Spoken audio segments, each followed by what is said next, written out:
Imagine waking up to a voice no one else hears. A voice that tells you to build a boat in the middle of dry land. Because a flood is coming. One that will wipe out everything. You've never seen rain. You don't know what a flood is. And everyone around you thinks you're insane. That's where Noah's story begins. But it ends with a new world, a second chance, and a rainbow that still speaks today. In this 2-hour journey, we'll walk through every storm, every plank of the ark, and every moment of radical faith that carried Noah from mockery to survival. In the beginning, God created the world and called it good. But by Genesis 6, that world had rotted from the inside out. Humanity had become violent, corrupt, and godless. The earth was filled with bloodshed. Morality collapsed. Families broke. People mocked righteousness. And God was grieved. He looked at what he had made and whispered something terrifying. I will wipe from the face of the earth the human race I have created. But one man stood out. His name was Noah, and the Bible says, Noah was a righteous man, blameless among the people of his time, and he walked faithfully with God. In a world drowning in sin, Noah stood out, not because he was perfect, but because he still listened to God, when no one else did. And then came the call.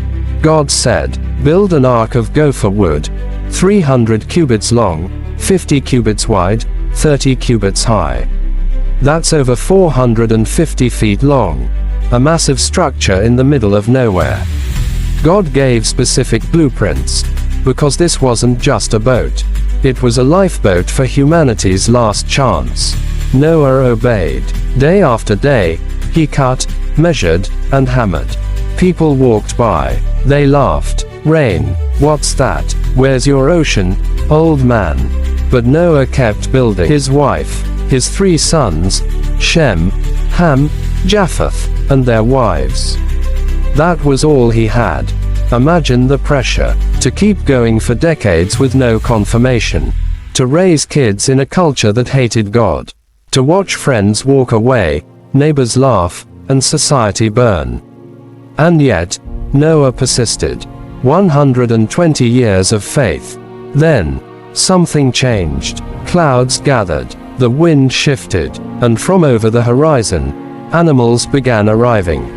2 by 2, lions beside lambs, eagles beside rabbits. The impossible was happening. God was calling his creation to the ark, because judgment was near. Noah didn't have to chase them. God brought them, and Noah simply obeyed. He loaded them, fed them, prepared, and then, God himself shut the door. The skies split open. Rain fell, not for minutes, not for hours, for 40 days and 40 nights. The earth's crust cracked. Waters burst from underground. Rivers overflowed. Mountains disappeared.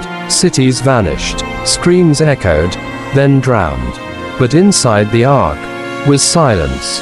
Noah, his family, and the animals floated above a dead world. The storm outside was judgment. The ark was mercy. For 150 days, they waited. Imagine the smell, the darkness, the creaking wood. Imagine the emotional weight of knowing you were the only ones left.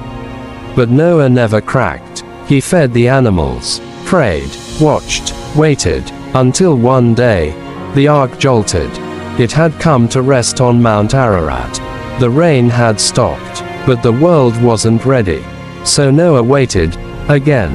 He sent out a raven, then a dove, and finally, a dove returned with an olive leaf.